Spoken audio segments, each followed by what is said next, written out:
In this lesson, we will delve into text processing. To begin, we need to set up the initial configurations and assign the file path containing our text to a variable. Select the file name type. After that, we restart our project. The variable has been saved under our text document. The text document contains a press release, just a regular text with boundaries that we will need for the regular expression to demonstrate it.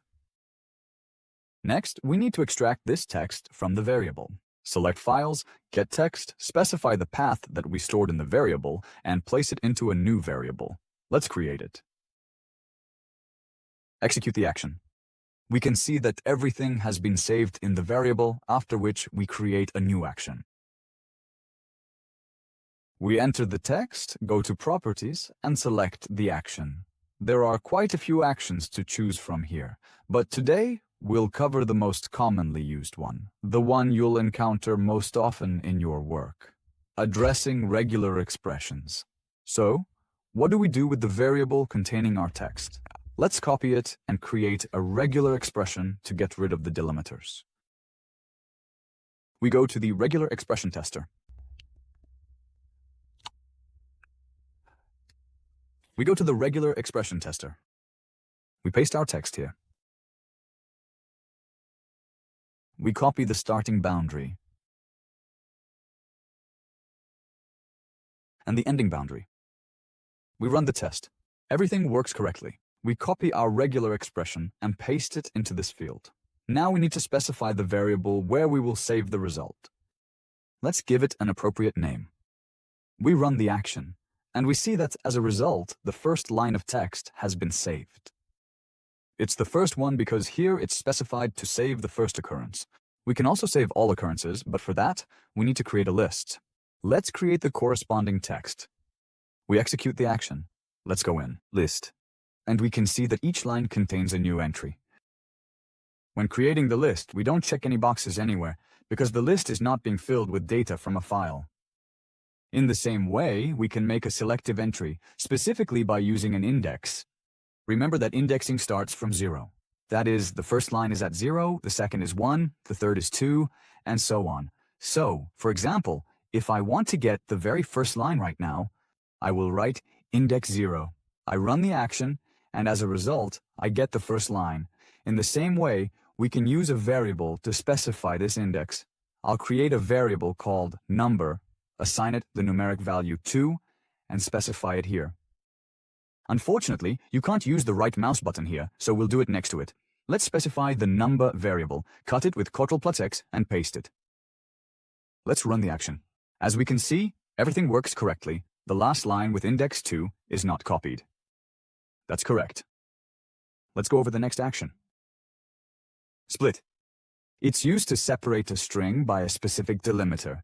It generally works much better than using regular expressions, like we did in the previous lesson. Let's go ahead and copy it into our text. Here are the values, logins, and passwords. Let's create a new variable called string.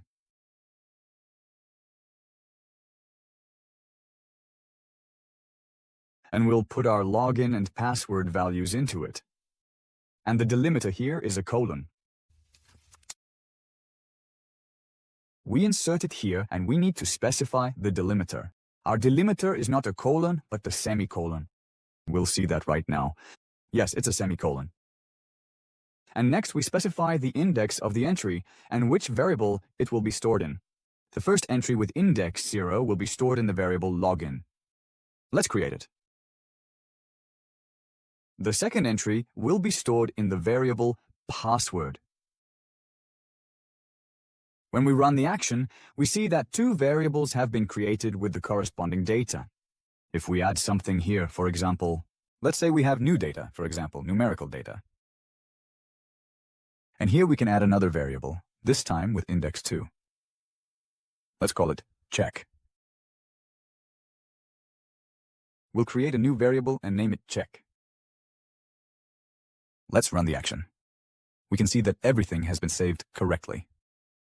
Now let's deal with the register. This one right here. For example, consider a situation where you have a string, such as the phrase, "Hi, how are you?" This is a simple greeting that we can use as our example. Now, let's take this string and use it step by step to recreate the action we discussed earlier, demonstrating exactly how the process works in practice. There's an action called to lower. I copy the variable text there and will save the result in a variable. To lower converts everything to lowercase, meaning it will change all uppercase letters to lowercase. Here we have options. We can choose all characters, the beginnings of words, or only the first character. If we run this action, we'll see that, to start with, everything is fine here. We make the change, and now all the characters are lowercase. Let's convert everything in our current selection to a different case format. To make the changes more apparent, I'll rewrite the entire selection now in uppercase letters, so that it's more visually clear and easier to distinguish the transformation. After making this adjustment, we run the action again, and we can immediately observe that everything in the selection is now converted to lowercase letters, as expected. This demonstrates how the conversion tool works on the entire selection. Now, if we choose to select only the beginnings of words rather than the whole text, then only the very first letters in each individual word will be written in lowercase, while the rest of the letters in each word will remain unchanged. This allows for more precise control over which parts of the text are affected by the case conversion, giving us flexibility depending on our formatting needs. If we select the first character, it will be the same, but only for the very first character. There is also an option here that works in exactly the same way as the previous one we mentioned. Now let's take this sentence and rewrite it so that every letter is in lowercase, which means that none of the letters are capitalized. Using lowercase can help make your text look more consistent and easier to read. And we assign everything, in this case, to the same result variable, the very same one. We can see that everything is converted to uppercase. If I select the beginning of words, then only the beginnings of words will be affected. If I choose the first character, then accordingly, only the first character will be capitalized. Now let's look at the action called trim. It is used to remove all line breaks, spaces, and tabs that appear at the beginning and end of our sentence. For example, let me copy this sentence now. I'll paste it into a new text document, add a new line, insert some tabs, spaces, and more tabs. Then I'll copy all of this and paste it into our text variable.